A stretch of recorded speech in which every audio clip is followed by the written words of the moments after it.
Hey, it's Amy Shaw, the Soul Whisperer here. Before I get started, I just want to give a trigger warning. I'm going to be sharing some pretty detailed experiences that we've had with trauma, with police brutality, and with medical abuse. And so if you're really sensitive to this type of thing, I would just tell you right now, you can fast forward all of that and just get to the conversation with Jared and I in the car. And you don't need to understand everything I'm about to share.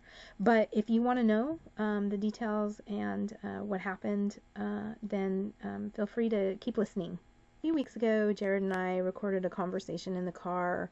We've actually recorded maybe 3 or 4 conversations that I haven't uploaded yet. I don't know if I'll get to that.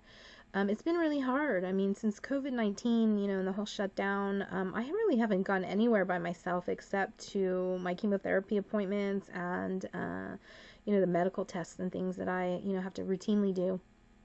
And certainly, like Jared and I haven't been in the car alone together for the first time, actually. He started EMDR therapy, and he'll start talking about that a little bit in the video that comes after this. But I just wanted to preface it by telling a little bit more of his story, because we didn't really get into the nitty-gritty detail of it, and it's not so much that that's important, but in a way it really is, because when I talk about the police brutality that we experienced or the medical brutality that we experienced, I don't think people always have a really clear vision of that. So I want to give that vision before I share the video that he and I made together. So when Jared was 16, let's back up a little bit. Before 16, he had a lot of incidences of suicidality, and he would request to go into the psychiatric hospital because he felt unsafe. So this one particular incident, some really negative things happened with somebody that he was very, very close to, had a really strong friendship with, had grown up basically with, and had a falling out, and he was devastated by it, and really in a bad place emotionally. He had also been on Prozac and Abilify, which Prozac at the time had not been FDA approved for minors, for children, but the psychiatrist insisted, because of the depression, that he, these are the things he needed to take. So he, and this is after having weaned him off of several psychotropic medications. I mean, they had him really zombified, and I had to slowly peel him back off one by one. At point, he was only on those 2 drugs, but it was making him very impulsively suicidal, and I was really concerned about it. So he came downstairs one day. It was shortly after he, had this the day after he had this falling out with the friend, and it was just devastating. And he told me, I'm really suicidal. I'm gonna hurt myself if you don't take me to the hospital. Please take me to the hospital. So by this time I'm really tired of this psychiatric treadmill. It's not getting anywhere, but when your kid tells you he's feeling this, you take it seriously and do what you must do. So I made the mistake. Prior times, it was a Friday evening, and the prior times when I had taken him into the psychiatric hospital, the psychiatrist was not actually on staff over the weekend, so they would delay his medication until the psychiatrist, came back on Monday. So I knew this meant Friday night, Saturday night, Sunday night, he would go without his medication. And anybody that knows anything about psychotropic medications, especially like SSRIs, then you know that you don't want to skip. 1 dose might be okay, but 3 days, you can get sick from that, right? It's not safe. So not thinking clearly, because if I had been, I would have known better, but not thinking clearly, I told him, well, it's Friday night, let's bring your medication with you, and maybe they can give you your doses while you're there. In reality, that's not how it works. They don't do that. They order it, from their own, they don't. They take everything that you have when you come in and they lock it up. They don't give you access to it, and then the medications, they won't give you your own. They have to reorder them, but I just wasn't thinking at the time. So I told him, bring your medications, put your medications in your bag. So we get there to, the facility. We're sitting in the waiting room. It's a long process. They have to do this whole intake process. It's a long process. Well, we're waiting there, like, 15 minutes goes by.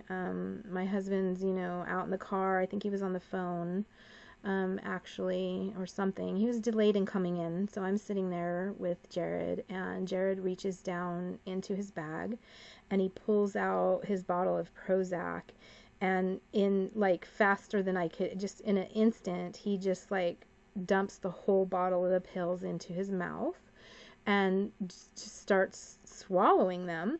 I was sitting right next to him. I jumped up as fast as I could. I forced his mouth open and, used my finger to, scoop as many pills out as I could that was still in his mouth. And just started slinging them everywhere, all over the floor. I'm just trying to get him out of his mouth. But he had already swallowed probably about half of them, and it was a significant amount. It was enough to probably hurt him. So at that point, I mean, we're sitting right in front of the, front lobby window lady. And she's observing what happened. And she stupidly asks me, do you want me to call an ambulance? And I said, well, I probably think that would be a good idea.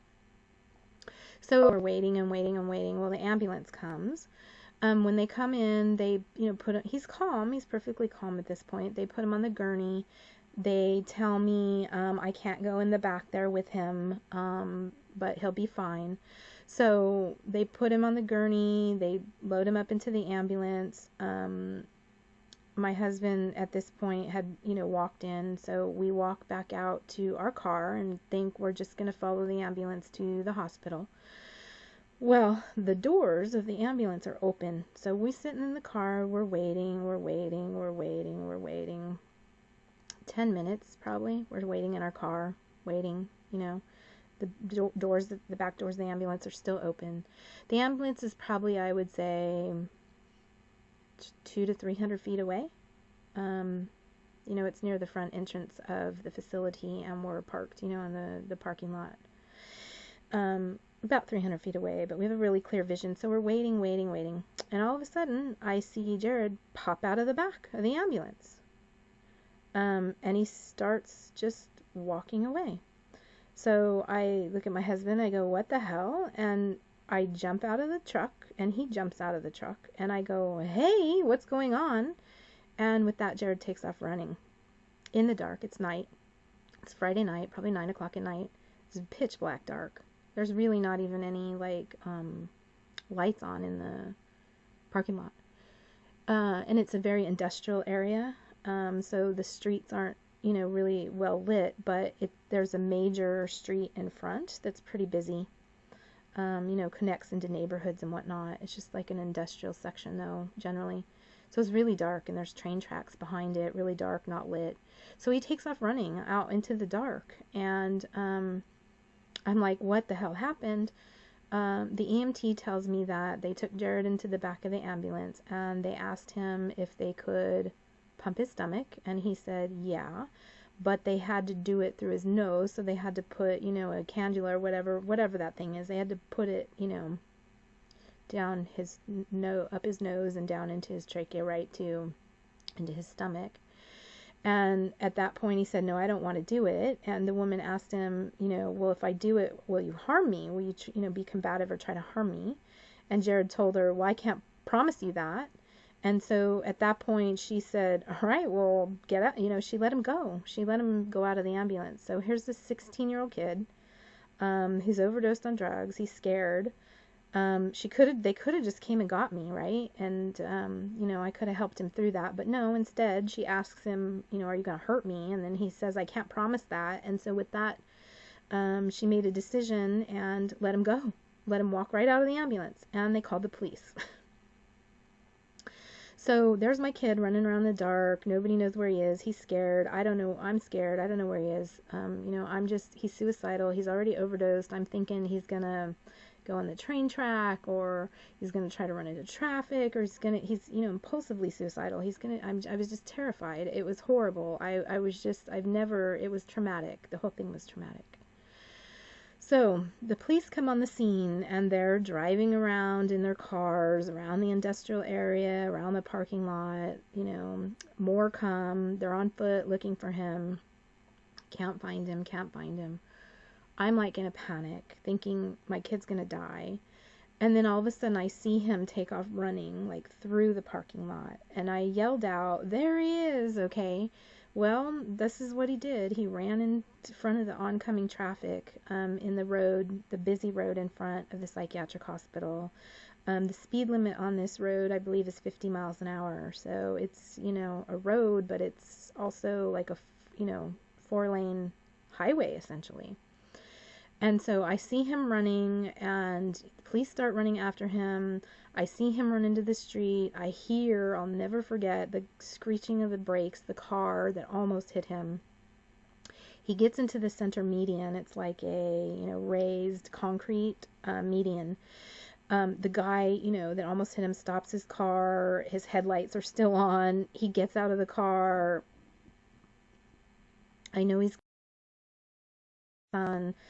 But at that point, there's, Jared in the median. They start shining like these red laser things like on him and, barking commands at him. And I knew like he's already in this frenzied state. He just wasn't in his right mind. And them doing that just like sent him over the edge of being terrified.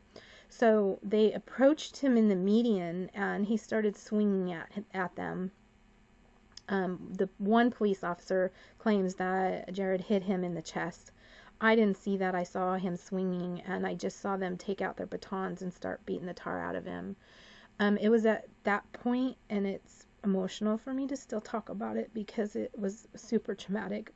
It was at that point that I turned around and I couldn't watch because I knew this wasn't going to be pretty.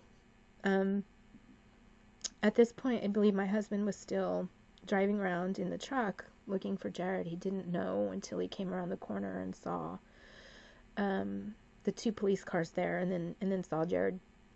So they started beating him with batons, and they got him subdued, and then they drug him across the street onto the sidewalk that was in front of the parking lot.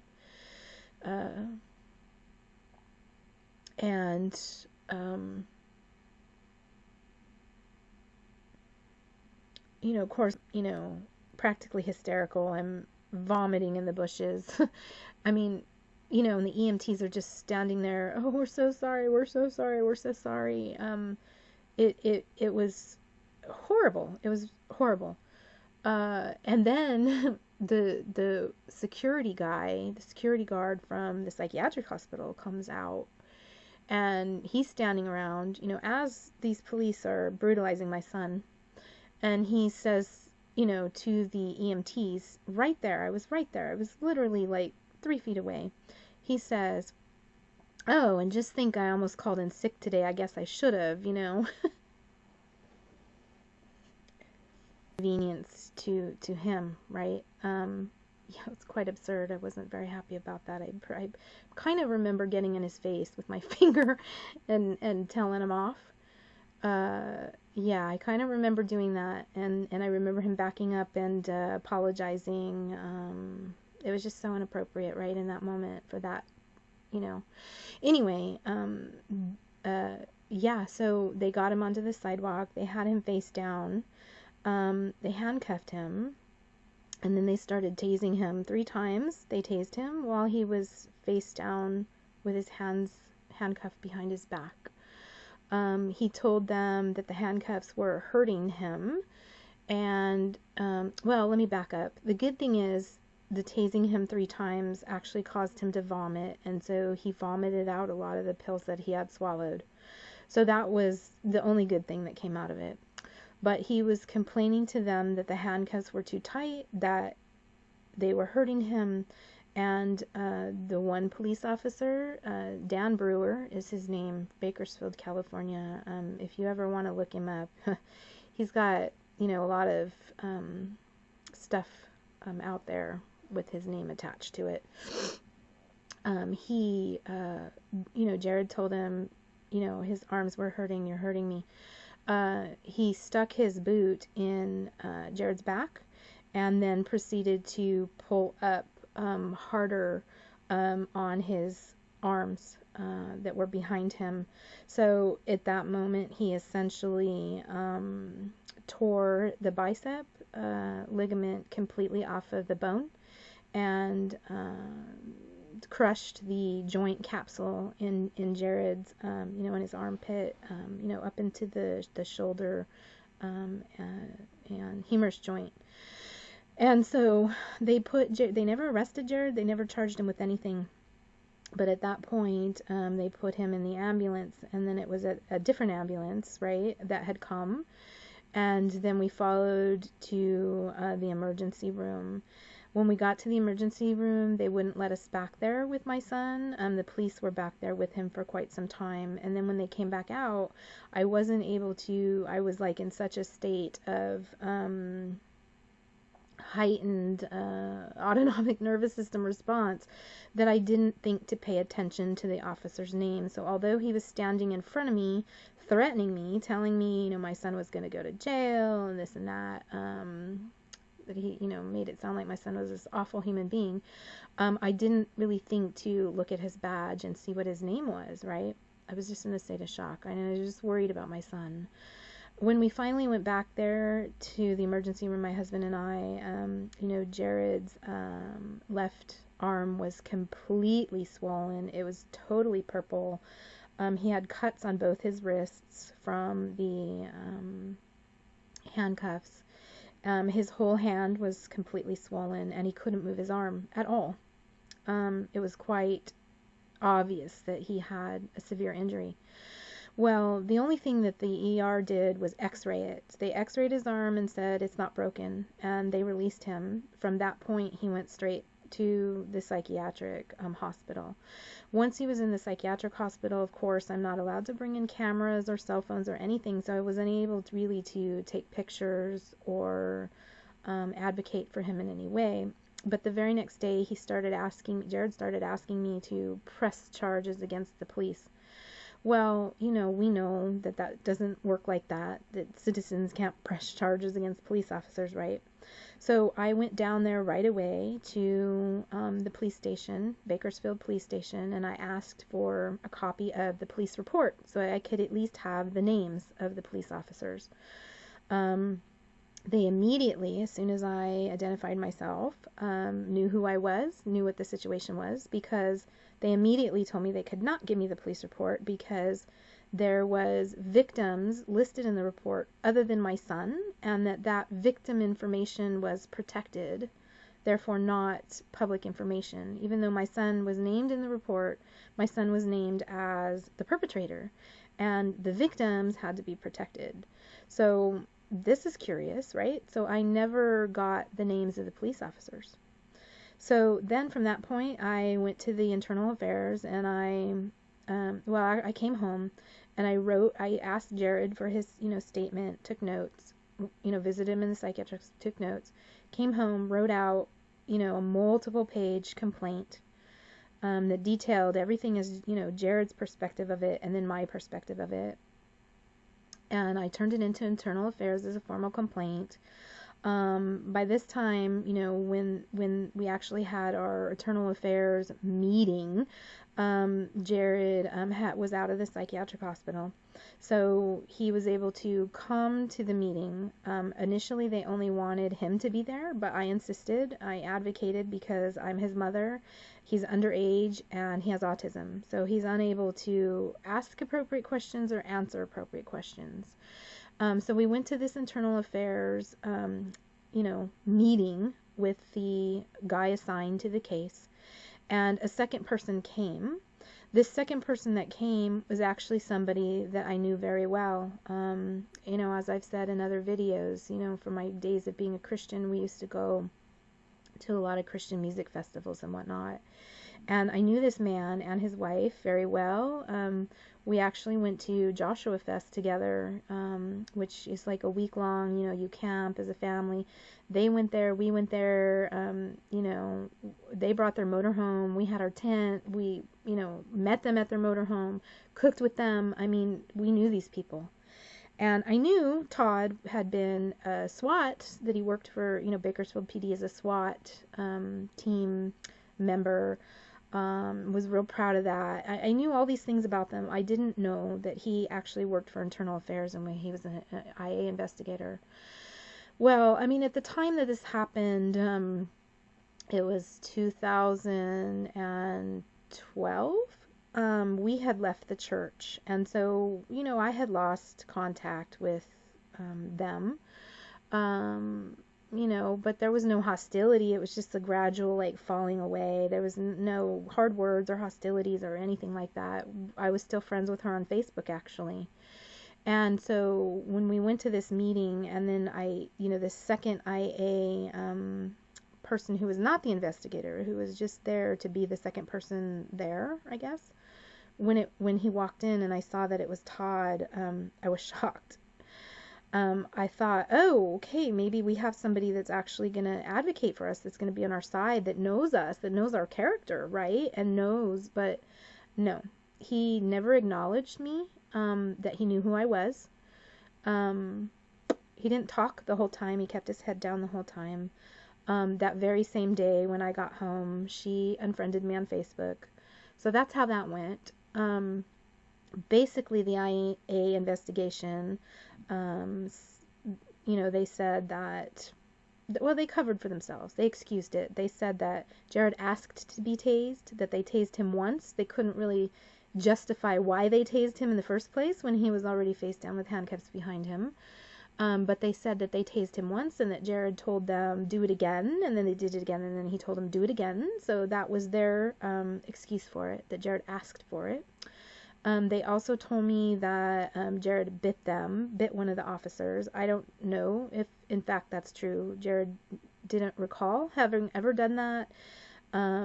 There was no, photographic evidence of that ever having happened. They just made the claim that Jared did that. But even if that's the case, it didn't justify them doing what they did, or when he's already, face down with his hands handcuffed behind his back, and he's saying, that his arms are in a position that it's hurting him, that the police officer, Dan Brewer, chooses to put his boot in Jared's back and, pull up even harder backwards on his arms. There's no justification for that. There's just not. But that's what they did. They justified it. They excused it. They still refused to give me the names of the officers.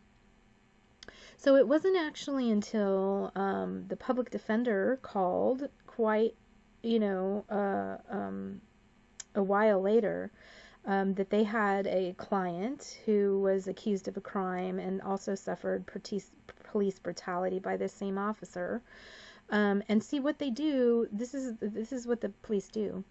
They brutalize people. At least the police in Bakersfield. This is how they get away with it. They brutalize people, and they tack on charges. They call it resisting arrest. They call it assault on a police officer, when in actuality it's, the so-called suspect trying to flee for their life, trying to get away from the brutality that's happening to them. Not necessarily trying to get away from being arrested or get away with a crime. They're being beaten up. They're being brutalized in some way, and they're trying to get away. They're trying to escape that, or trying to fight back, fight it off or fight back. And so they'll attach other charges in addition to the original charges.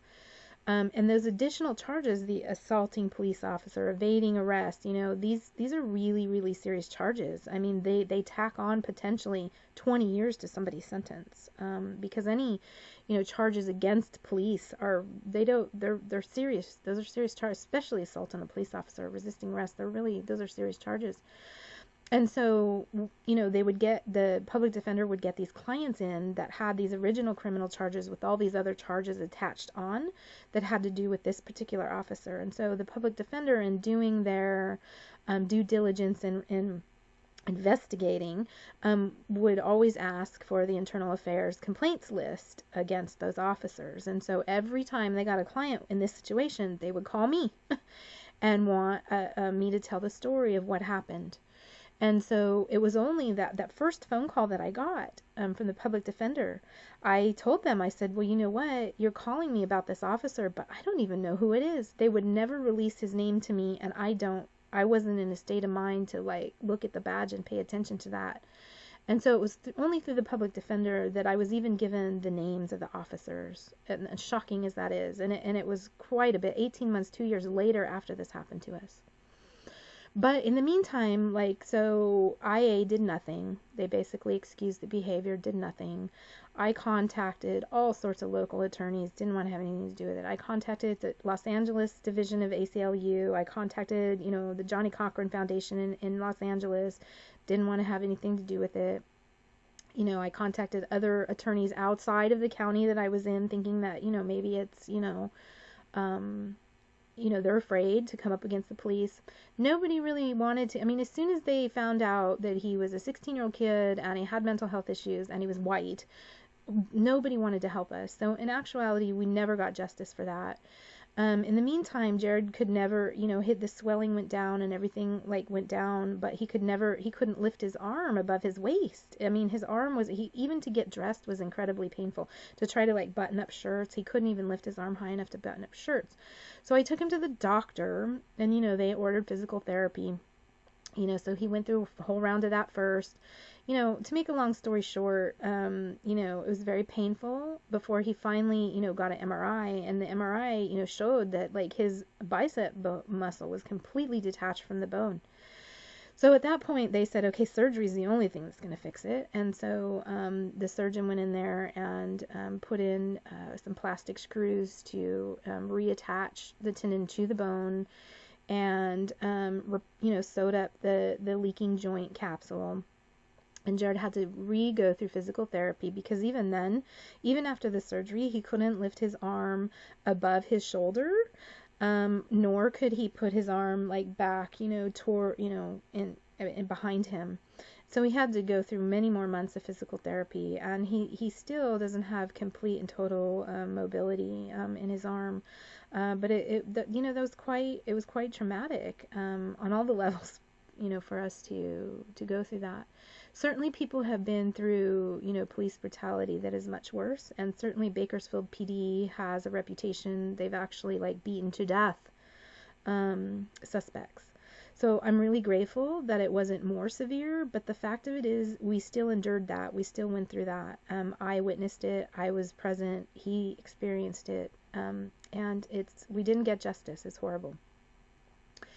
As far as the brutality that he experienced in the hospital here in Texas, he has seizures, and these psychogenic seizures often landed him in the emergency room twice. And part of it is that, when the EMTs come on scene, the first thing they always do is they give a benzodiazepine.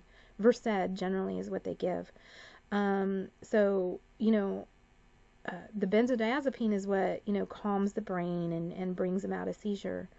But initially he wasn't really having an effect of the Versed per se, but he would come out of the seizure and he would be in a PTSD state because, there's commotion, there's, people he doesn't know, whether they're EMTs, doctors, whoever, all these people like in his face. So if I didn't happen to be there when he was coming out of a seizure, sometimes he would come out of it and he would be confused and somewhat combative, not really a danger, not harming anybody, but someone like sort of in this confused state and hostile. When he had seizures at home, this never happened. But as time went on, like, it became apparent to me that when they would give him Ativan, which is also benzodiazepine, he would have a paradoxical reaction. Like, it would bring him out of the seizure, but he would come out of it like really like the Hulk or something, just crazed. And he's not a big kid, so it's not like, but just like very combative and afraid. It was more afraid than angry, being combative out of a sense of fear and protecting himself.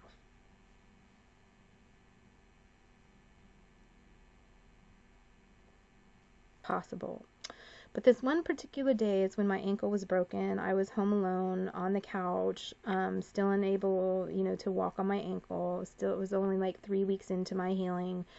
And my husband was at work, quite a distance away.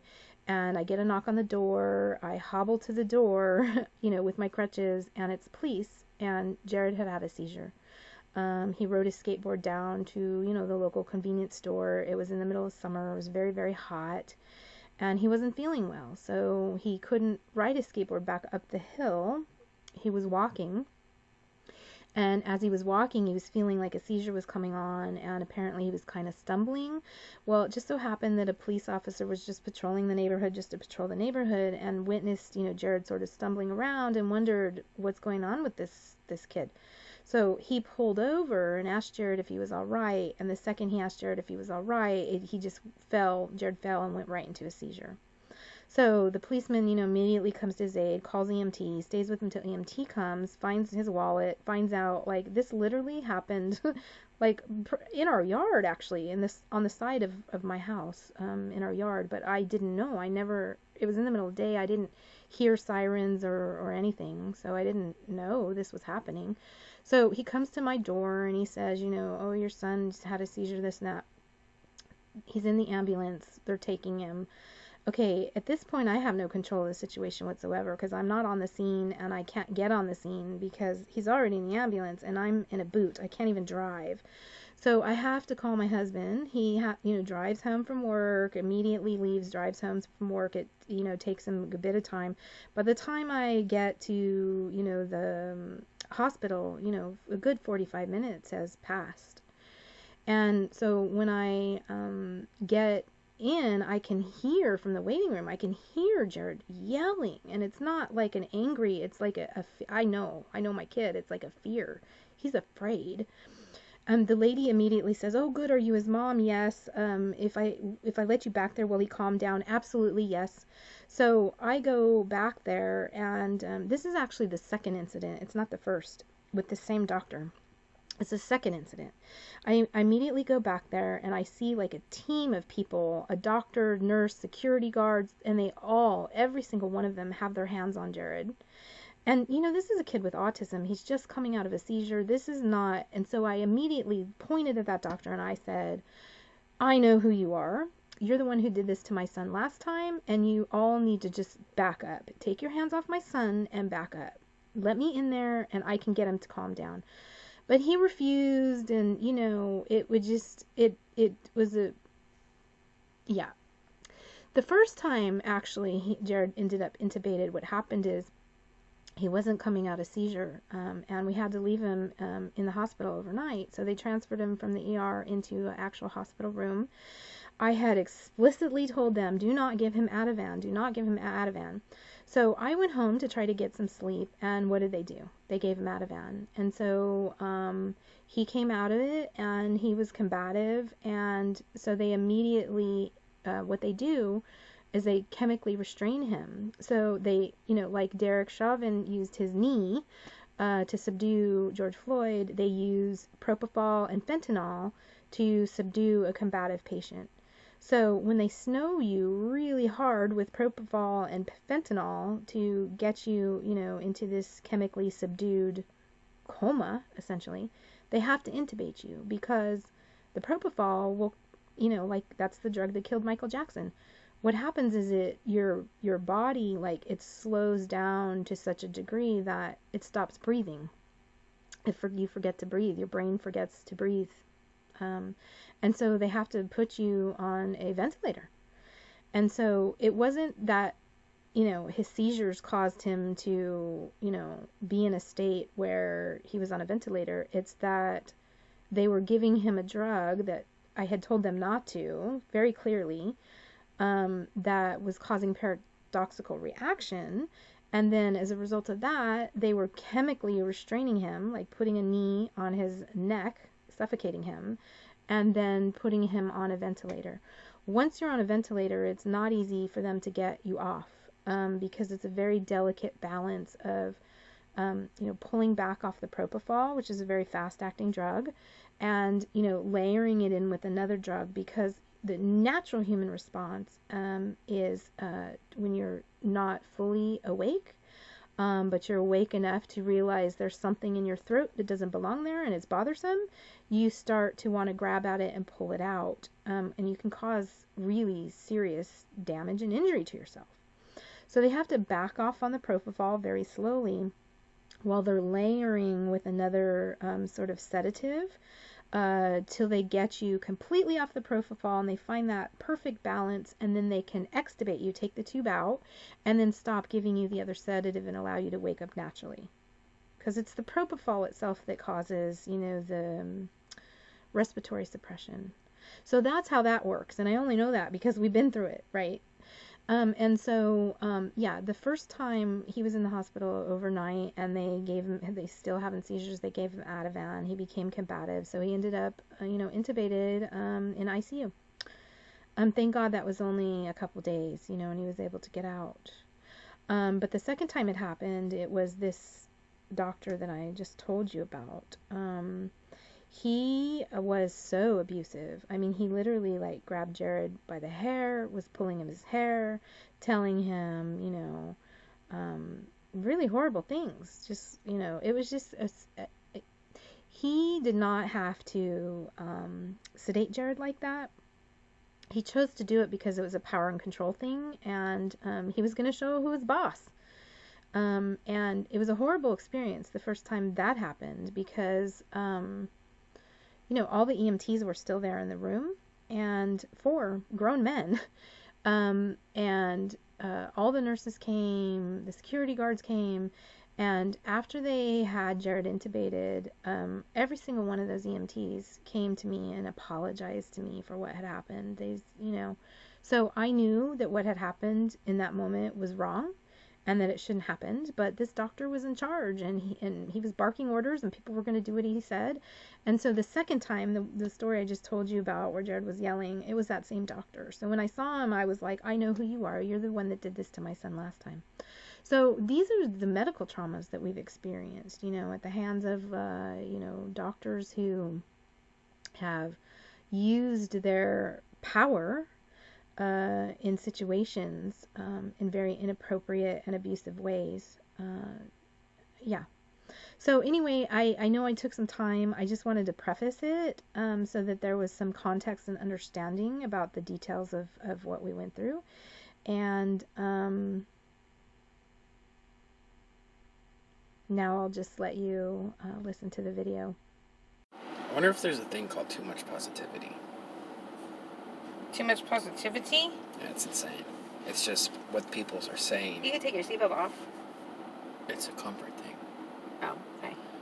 It's just what people are saying on Look here. Look at my hair. My freaking COVID hair.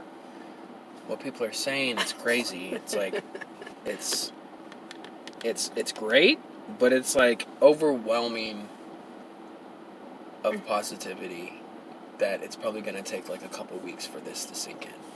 Like I woke up this morning and didn't believe that I actually posted this. Well, why don't you read it again, because nobody's going to know what you're really talking about unless you read it. So it's a walk-away campaign, #walkaway. It's from like a Democrat walking away from him being a Democrat. And how'd you find out about that? My brother sent me a video. Okay. And I watched the video, and I thought it was really interesting. So I started looking into him. Mm-hmm. And then from that video, I started doing research, and I thought it was a really great movement that I actually like. Because people are seeing the truth about everything. And there's other stories on there that are really encouraging. So I wrote mine. So I'll read it. Okay. And it says, I'm 25, new to the group, autistic, and I walk with and walk away. And there is so many blind people in this world. There are people that can see the truth. These rioters and protesters in the news really make me just want to walk away, because I'm an actual victim from police brutality, tucked under the rug, and police got a slap on the wrist. It's hard to explain it in my words. And all the news is doing is kicking up drama that wanted to be forgotten. And now I can't sleep at night. But you don't see me hating on all police. I was 17 when my accident happened, was diagnosed with autism before this happened, and had seizures. I was suicidal about my life back then.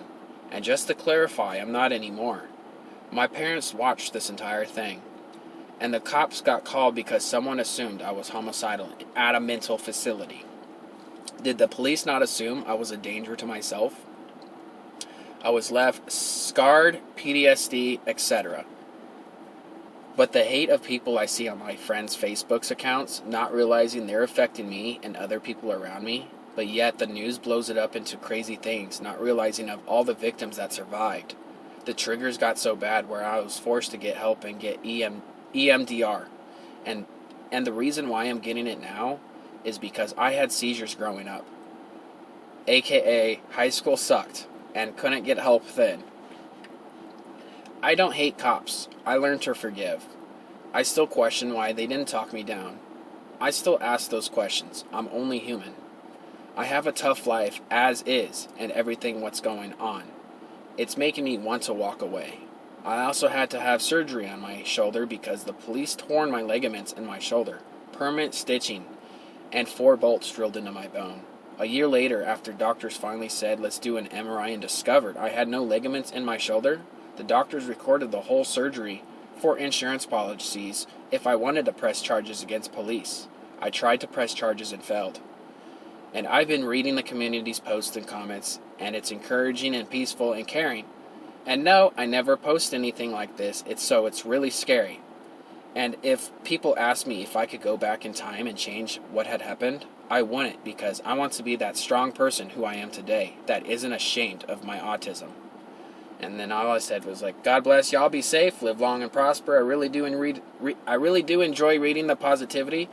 Honestly scared of posting this because of judgmental people. And then I texted YOLO, and then I hesitated on sending it because I was terrified. Of what? Of just people. Because when I tell people this story, it gets rejected back to my face. And for the first... Like, what do they say?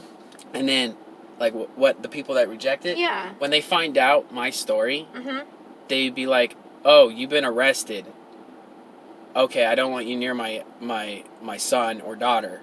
Oh, I see what you're saying, but you actually never got arrested. You never got charged with but anything. they I look at it, they judge it by right, that. because you had police involvement in your life or whatever. And then they don't even want to hear the rest of my story. Right. And I get shut out I understand. and discarded. I understand. Discarded. Yeah, okay.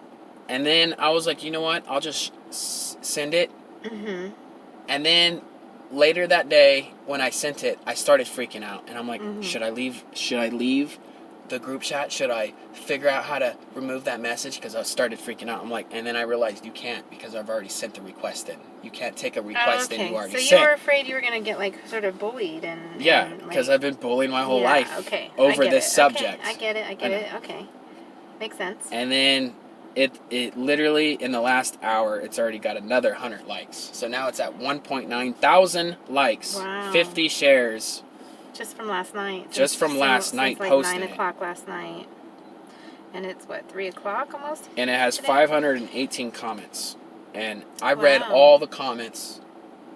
And it's like, I didn't know people out there actually cared. Because my entire life, when I tell this story, it gets pushed to the side. No one cares. Why do you think that is? Because when they find out you're involved with police and you're raising kids, they assume the worst. Oh. So, like, I got discarded. So, but they didn't assume the worst about George Floyd, right? Who just lost his life. They didn't assume the worst about that. Everybody, the whole world, the whole world is manipulating it. Is basically protesting because of his death. So why do you think that is, that they don't care about you, or they just assume somehow you deserved it, or you're a bad person? They just assumed I was a bad person when they found out police was involved. Yeah. What? Yeah.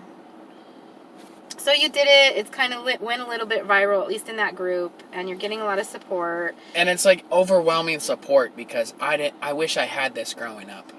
Mm-hmm. From other people. Mm-hmm. I think that's what I needed.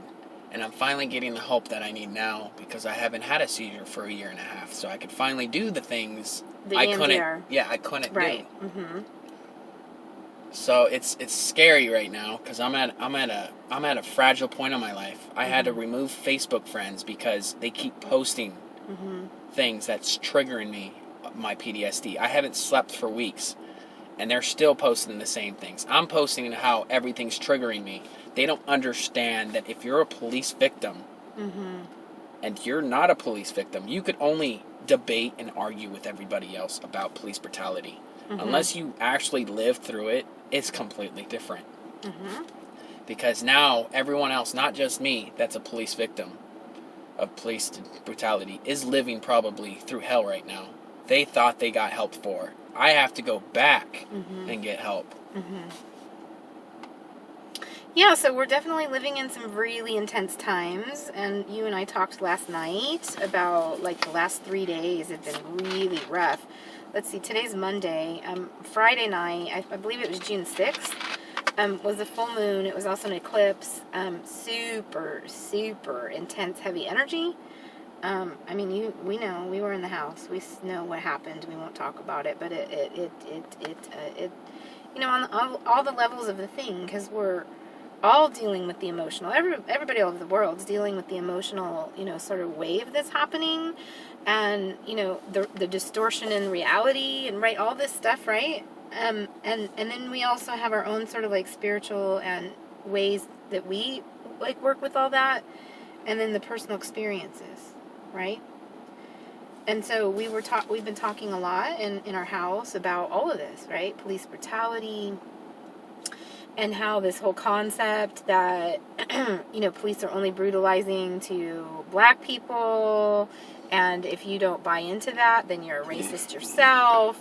And when you're actually, I'm not a racist, when you're but when actually people bring a up white person that's gone through it, that's super triggering, right? Because it's like, hey, what about me? Yeah, and then they bring up white privilege, and then they've been calling, all my friends been calling me a racist because I don't support everyone else. And I'm like, you want to know where my white privilege was? When those police got slapped on the wrist when I wanted to press charges. They didn't even get slapped on the wrist, to be honest. They just tucked the He actually got promoted. Oh, yeah. Yeah, he got promoted to He got detective. promoted. So, I mean, you know, and he still works for the department. So, I mean, that's just the reality of how it goes. And in some ways, it's even worse being white, because I contacted multiple civil rights organizations and nobody wanted to help us. Yeah, so but if you were black, that would have been all over the TV, and the civil rights people would have been all over that. You know, a 16-year-old kid with autism, they would have been all over that. But I literally could not get any help. And we, you know, we were in California at the time. I called like major civil rights organizations in LA, like Johnny Cochran and, you know, ACLU, met multiple ones. Where was the white privilege then? Nobody wanted to help us. So we never did get justice, and it got swept under the rug, and, you know, we went on our lives, and, you know, we do what we do, right, as people. We work on healing, and here we are now at this point, where you're finally at the point where you can tolerate EMDR. Well, I can't tolerate the PTSD anymore at this point, so I need EMDR, and I think it's working.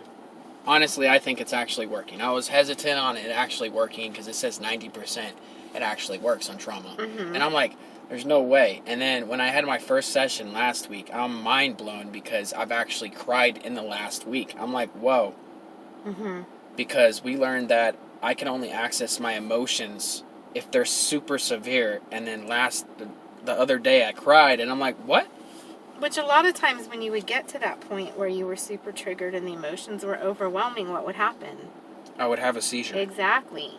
So you're coming a really long way in your healing, and a big part of that healing too, though, I think for us and your story, my story as being somebody that was present there 100% and witnessed as your mom, the whole thing go down, and have my own trauma from that too.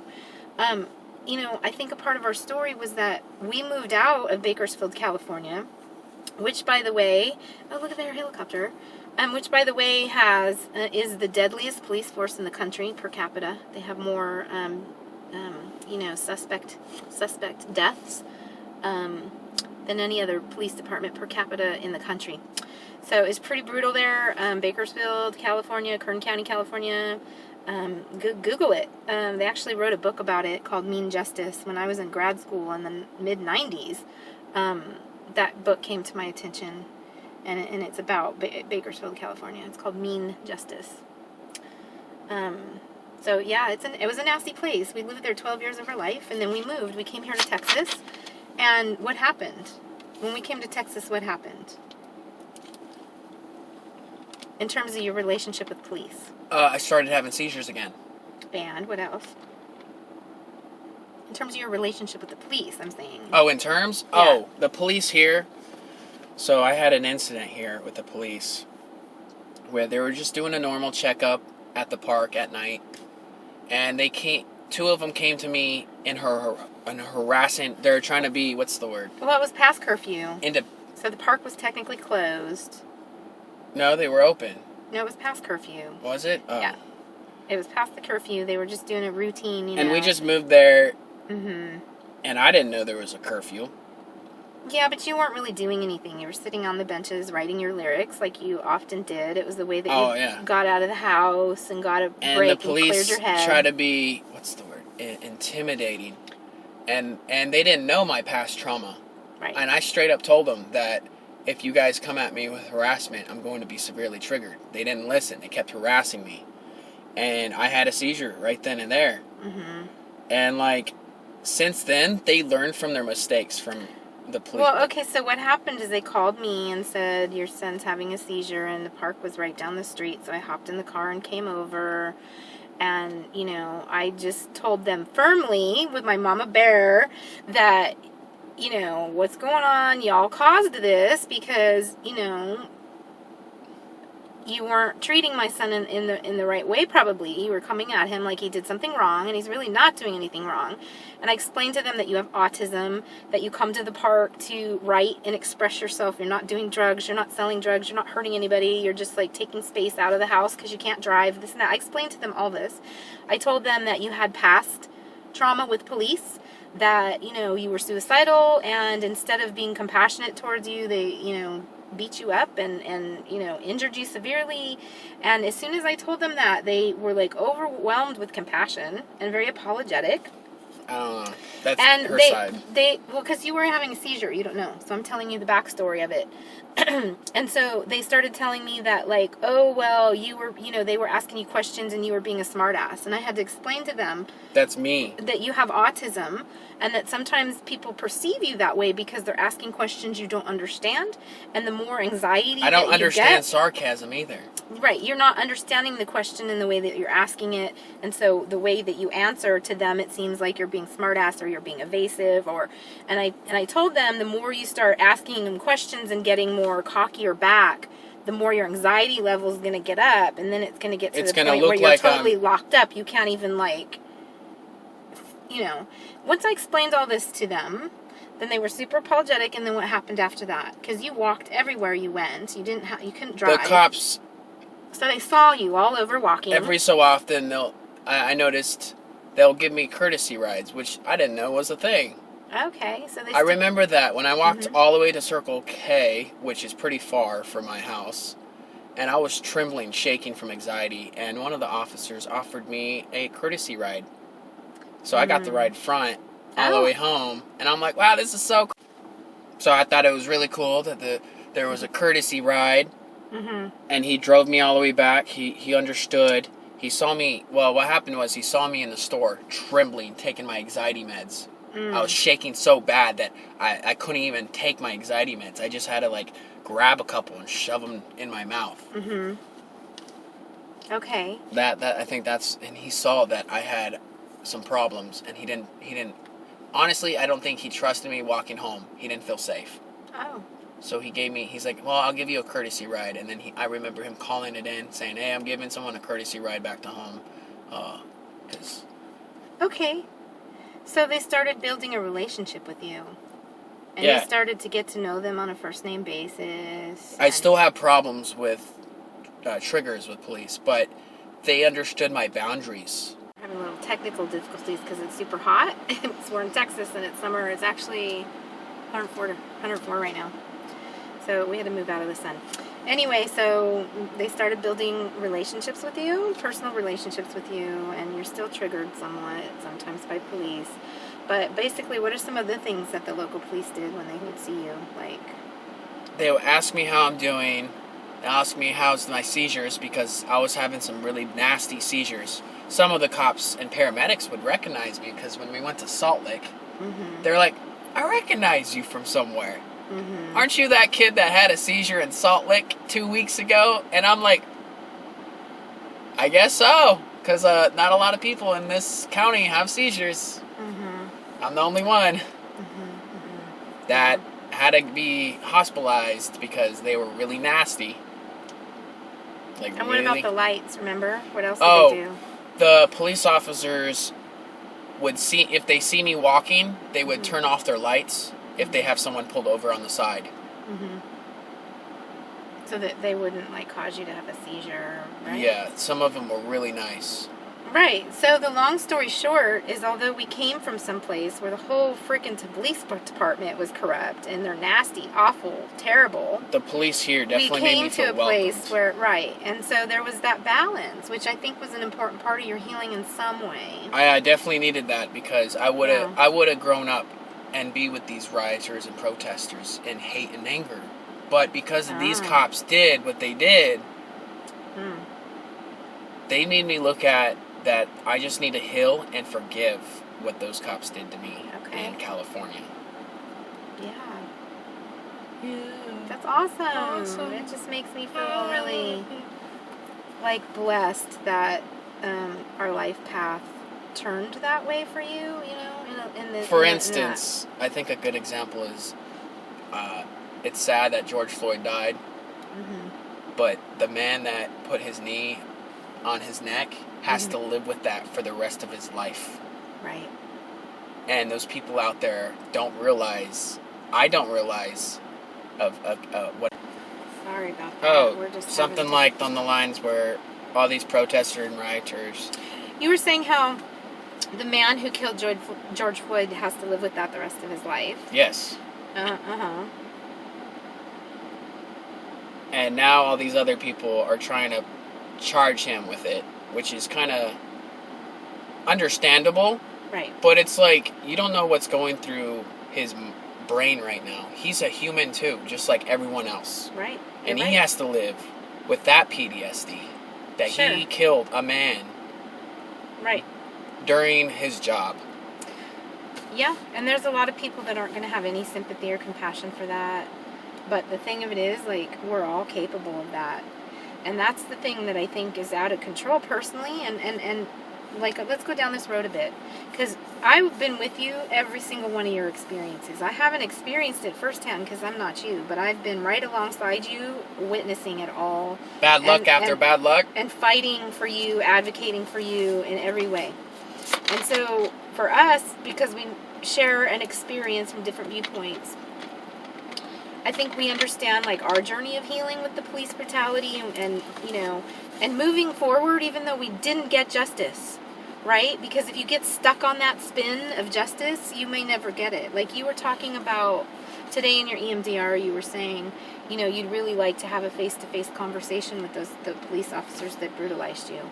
And why was that? Why is it you said that you wanted that? It would be healing for me. I just want I want them to know what they did to me. That's all I want them to understand. That would be enough for me to move on for the rest of my life. Right, to get a sense of validation for yourself, that you're a human being. Still can't think of the word. Right? To get a sense of validation for your pain and your suffering, and that you're a human being and that they've harmed you. But what if they're not capable of that? What if they're, like, truly, like, narcissists? And they, in their whole minds, believe that you deserve that, which is essentially what happened when I went to the internal affairs. That's essentially what they said. Then this entire system is corrupt from the core. Well, but it's people. It's not system, it's people. It's people that can't see another person as a human being. But is this only police officers that do this? No. Okay, so doctors do it. Right. That's what I was I've been leading brutally into. If you think getting beaten by police officers at like age 16 is bad, you should see my seizure stories. The doctors are even worse. when doctors say they swear to protect lives, I'm like, where was my white privilege when they shoved, what was it? Pneumonia, right? Ammonia. Ammonia. When they shoved ammonia up my nose and gave me 4th-degree burns from the doctor. The doctor gave me 4th-degree burns. When you were having a seizure. When I was having a seizure. Last time I checked. You came out of the seizure screaming, saying it was burning, and he had his whole arm on your forehead. He was holding me down. He was holding you down, restraining you, and you were telling him, it burns, get it out. And then he said, not until you stop. Yeah, like I could stop having seizures. Right. Yeah, what kind of doctor is that? That's not, using ammonia to wake someone up from You're a seizure. Supposed, you wave it against the nose. You don't shove it up their I've whole seen nose. medical papers on that, where you wave it against the nose. You don't take the swab and shove it up someone's nose and leave it there. It was like a little tampon type thing. It was a whole cotton ball. Like a whole cotton, like, soaked. And I remember I had nosebleeds for 2-3 weeks straight. Right. Because it was completely gone. Yeah. The skin in my nose was gone. Right. Well, that's just a minor example, actually, of what you've been through. What about the coma? Right. Some people want to hear about the coma one. Right. I call it the king of all seizures. When you fall down the stairs, get wedged between the door and the stairs, and paramedics can't get in. Because I'm wedged. But twice now, they've medically, what would you call that? They used pharmaceutical restraint on you because you woke up from seizure, and part of it was you were having paradoxical reaction to the Ativan or the Versed that they were giving you. And they were trying to say that those reactions are all in my head. And they wouldn't allow me into the room with you to help you calm down, because whenever you had a seizure at home, we never had problems. You did never come out of seizure being wasn't on drugs. Combative or confused or they were scared. Giving me never. Drugs. So every time we went to the hospital, you would come out of seizure in that state. It's because they treat me. And when they wouldn't, yes, because they would be totally restraining you and having you, like, strapped down and stuff, literally to the bed or whatever. And then, this one particular doctor who wouldn't let me in with you, because I knew that I could calm you if he would just let me in there. But he wouldn't, because he was on a fucking power trip. And he wouldn't listen to what I said. And so instead of, like, handling you in a compassionate, kind way, what they did is they chemically restrained you. They gave you so much propofol and fentanyl that your body would literally stop breathing because you're so drugged if they didn't put a tube in you and breathe for you.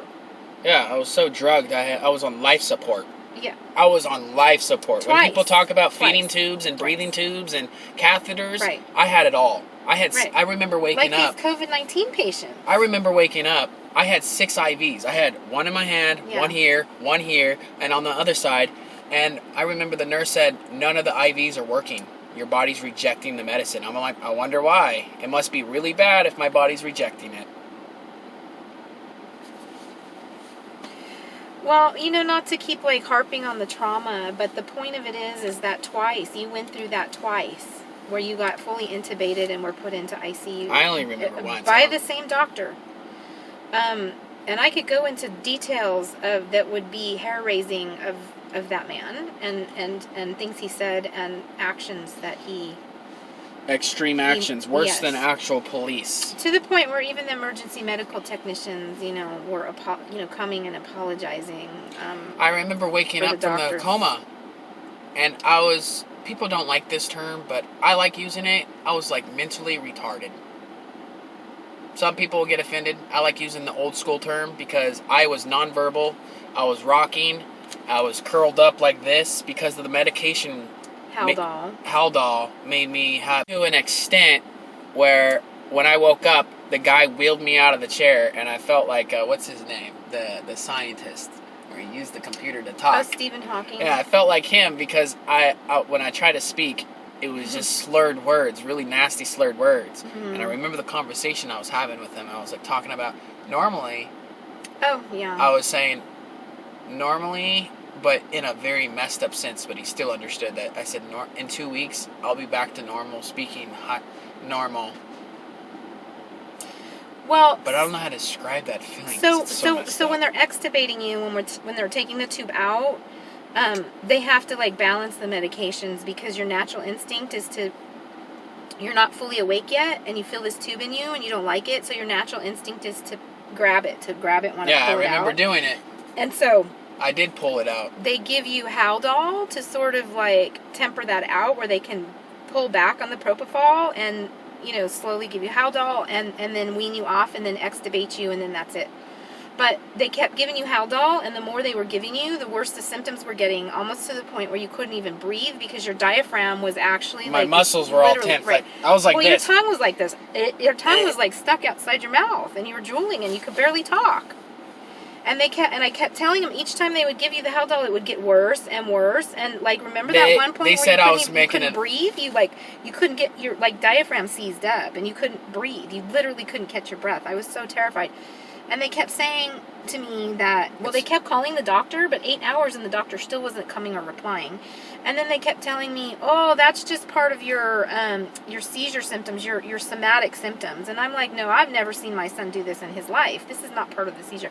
So we had to literally take you out. Me and Dad had to literally take you out against medical advice from ICU. Twice I've had to and I was coughing up blood for 2 weeks. I remember that. I remember we were in an apartment complex, and I remember coughing up blood. Well, because you had the tubes in you tubes. for so long, like 4 or 5 days they had you intubated.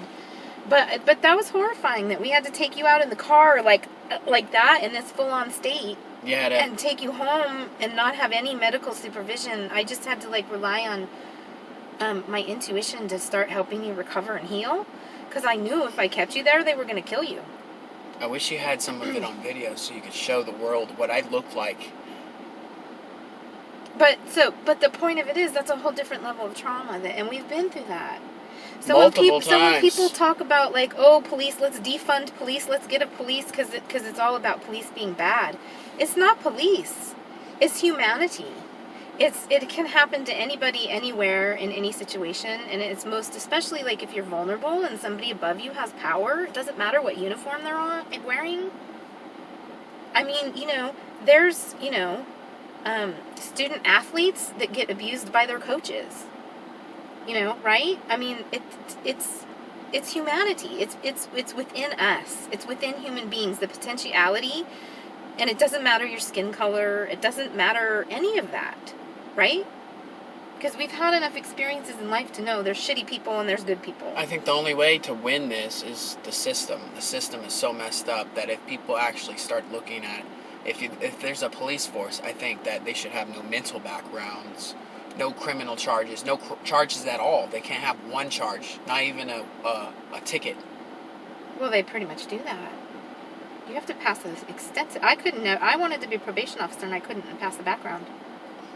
Because to have a gun, they're serious about that. I had too much drug history, and you have to pass a psychological exam, like a full psychological exam. So it's not just the system. These people are hiding within the system.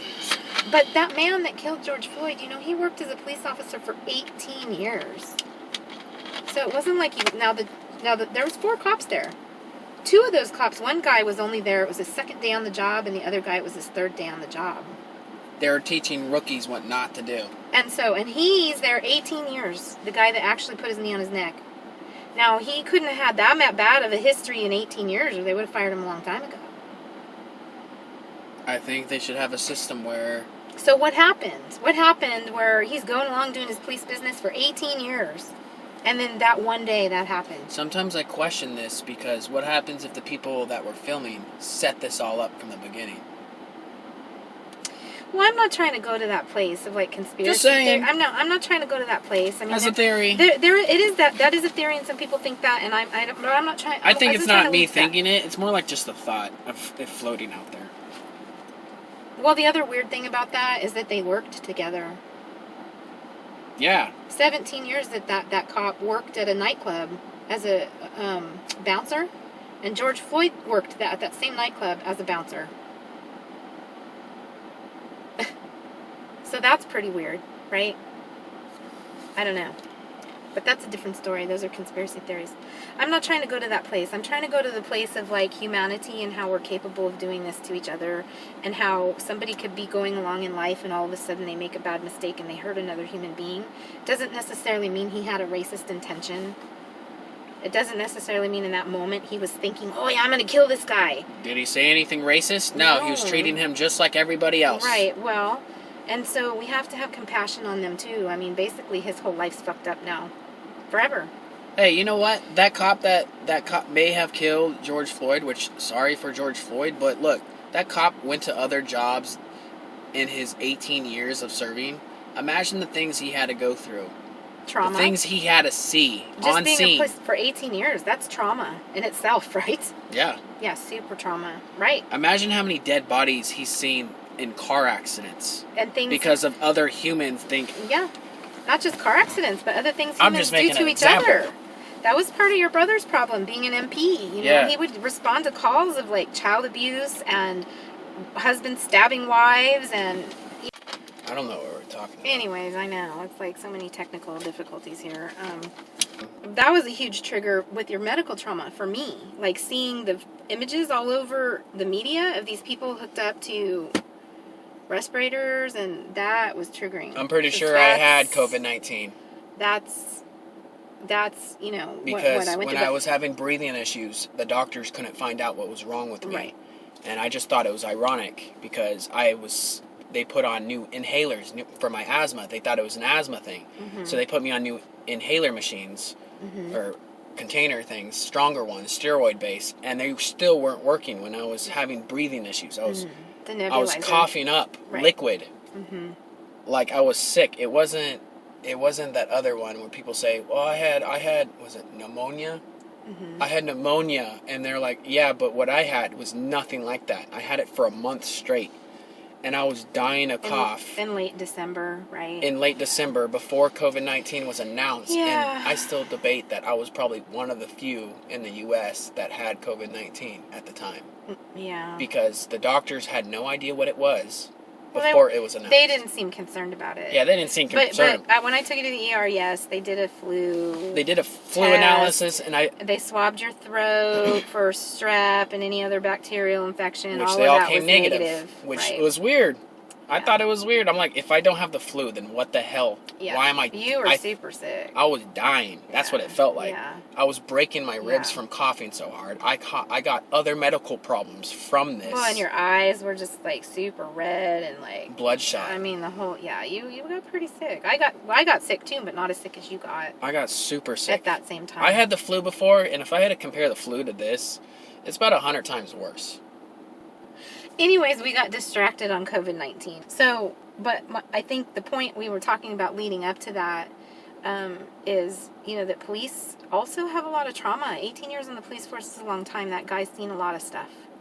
And, you know, it's not that we think, or that I think, I mean, I can't speak for you. It's not that I think that he should get, you know, not, I mean, justice has to be served. Justice has to be served, but it has to be restorative. It has to restore the person to a place of dignity and humanity. And I question everyone's humanity after what they're doing. I question it. Well, and then because what's happening when you look at is me this, as a victim, right. I'm questioning everyone else, which is kind of sad in a way. I'm giving everyone else pity because I'm like, wow, look at everybody's hatred.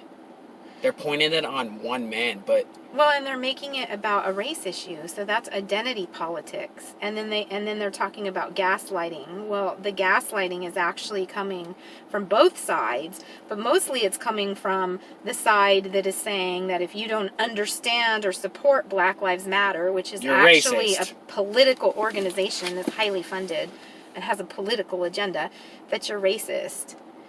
And, you know, yeah, all my friends right now all don't like me because they think I'm a racist. But I'm like, I'm a victim. So I just flip them off and ignore them.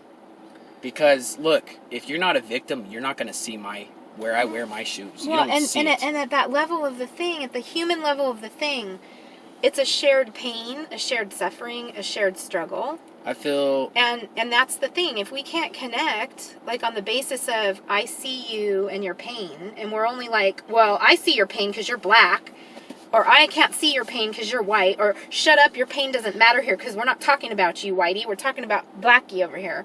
If we start playing this game of identity politics, how are we going to ever resolve? Or you know what I mean? It's like, I think what else is triggering that I need to get off my chest is when people say Black Lives Matter. I call that racism right there. I like to say African American lives matter, because are you trying to say that all black people are the same?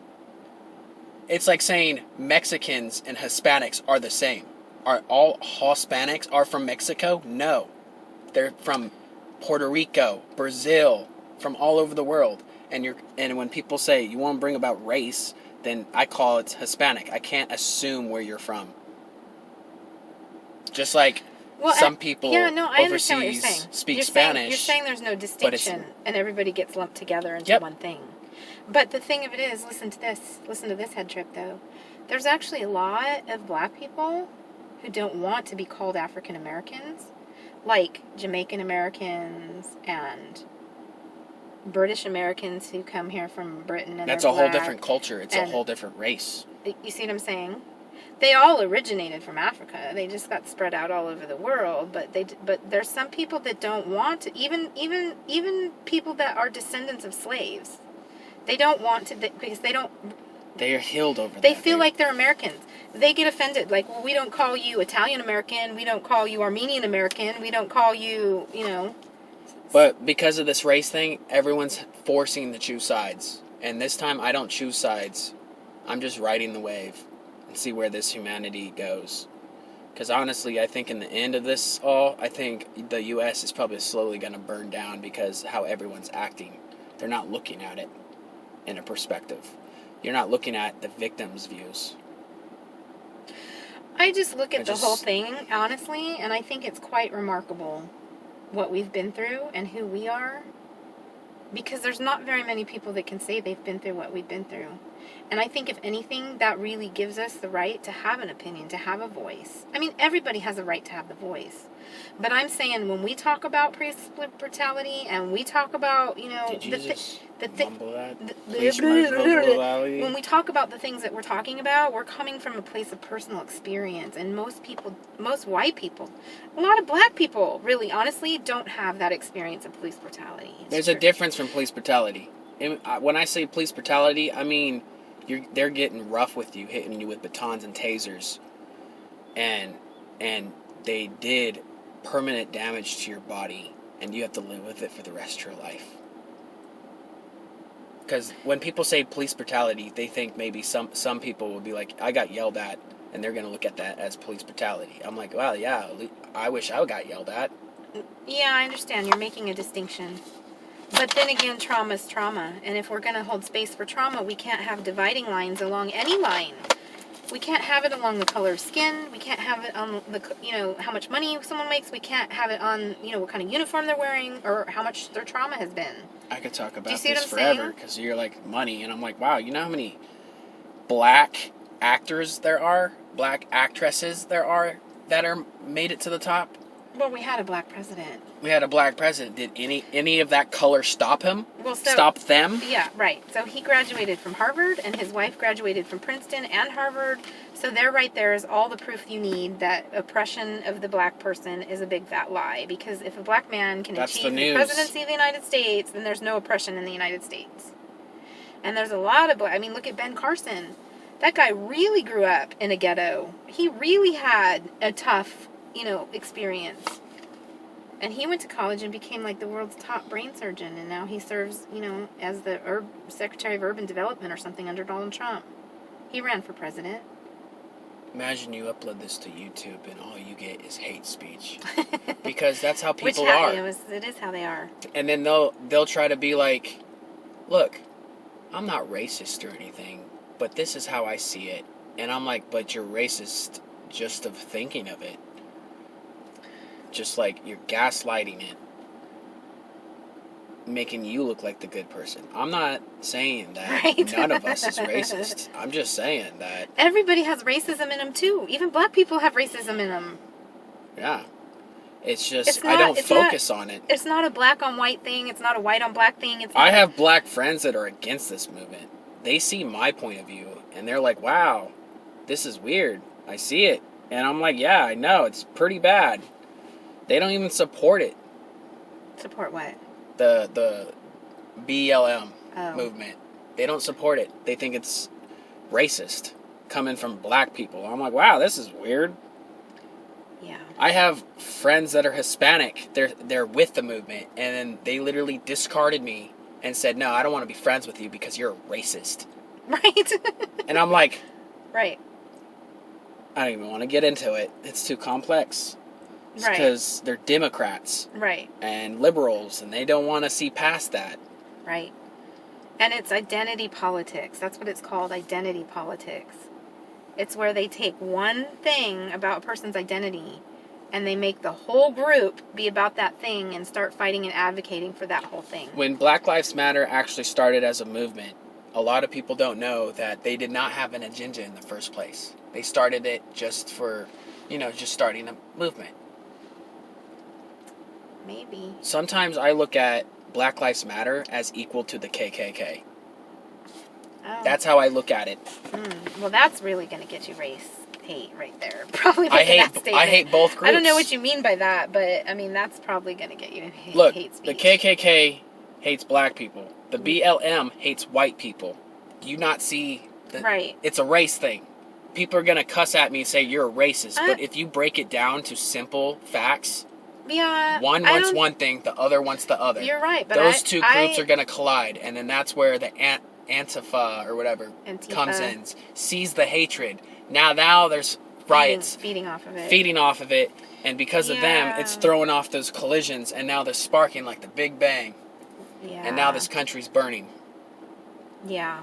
Now think about it in an autistic mind. We think about it all the time. We think about all the details, all the possibilities, and then we run out those possibilities, and then we run them. I'm like, wow, if autistic kids were terrorists, we would be the one that's the leader in the group, in a way. Because we would run it in so detailed and so complex. We're like, wow, this is crazy. And yeah, me and my friends talk about how crazy that would be. Well, I'm glad that you're thinking through these issues and working through them on, spiritual and emotional levels too. It's rough times that we're living in for sure. Probably never going to upload this section of the video. Yeah, I am. Oh. And I also think these are times where we have to be super, careful and think through things. And, to me, you have to really have a guiding principle. I don't know what your guiding principle is, but for me, it's love first. Love above all else. Mine's healing. Forgiveness. Well, okay, that's in the same genre. Love, just healing, like one thing that triggers me is people are destroying history. History's to learn from the mistakes. But yet, everyone's destroying history statues. Because why? You guys can't learn history. You can't get past the past. You create the problem. So it's a lack of healing. Yeah. Everyone can't see past that they're destroying history monuments that created. And to me, that's really what Black Lives Matter is. It's like they're actually creating a monster. They're feeding a wound and feeding it and feeding it and triggering it and making it into a really big monster. And it's not a monster that's about love or healing. It's chaos. It's angry. It's chaos. It's hatred, destruction. That's what I'm saying about the two groups. And then that third party sees that. Feeds off of it and be like, let's cause hell. Let's destroy everything in the middle of it. And because of that, the world is burning right now. And we should be at a time of need. Everyone's ignoring the fact of COVID-19. Everyone's going to get sick. There was people like me that got super sick. Yeah. But you guys everyone just straight up ignored it. Yeah. Masks, on the other hand, don't prevent you getting COVID-19. Yeah. They don't prevent it. It only helps not you getting it. Like, I don't know how to say it. They literally said that masks do not prevent you from getting COVID-19. Right, okay. Okay, I think we're done. We're going to go get haircuts. Maybe afterwards we can show off our new hair. I'm thinking about shaving my whole hair off. Just do it. Not telling Dad. I wanted to do it for years, but he always says, no, don't do it. it. But, like, I have COVID-19 hair. It's super long. And Dad, he likes it. I don't know. I don't like it. I'm like, just do it. Should I just show up at home with my head shaved off? Yeah, and then take a picture and be like, look.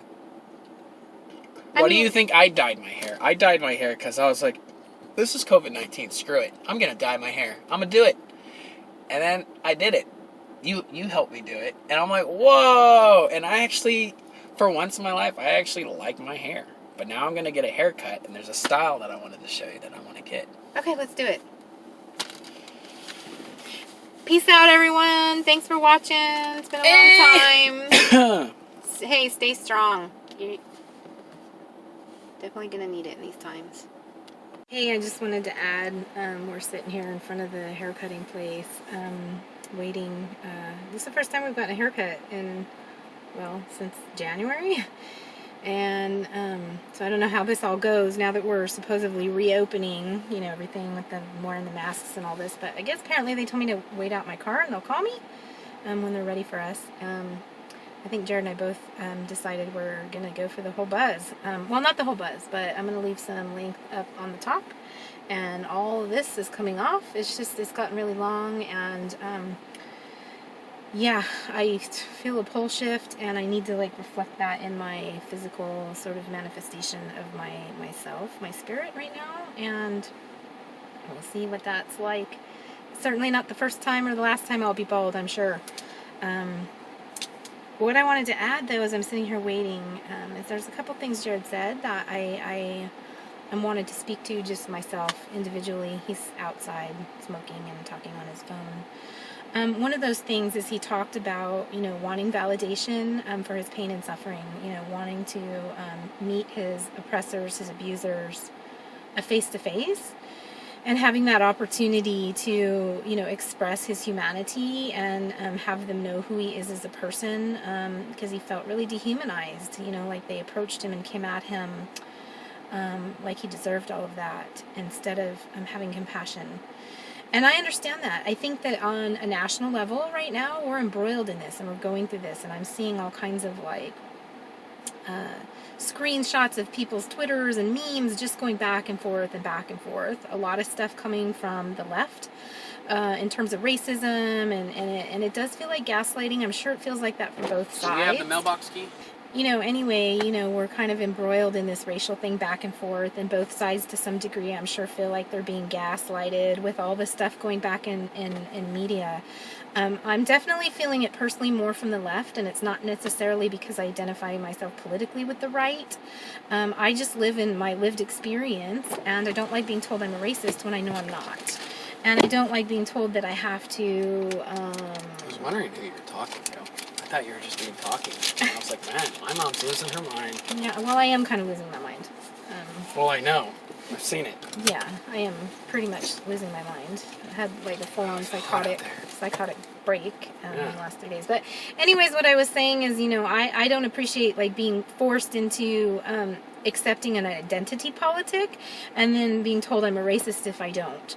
I work with individuals as a shamanic practitioner. That's what I've done my whole life. Even as a social worker, I had a caseload, 100 people on my caseload, but it was never like my caseload. They were my people, and I worked with them as individuals. I went into their home as individuals. I've probably been in the homes of every type of nationality you can imagine that could be here in the United States.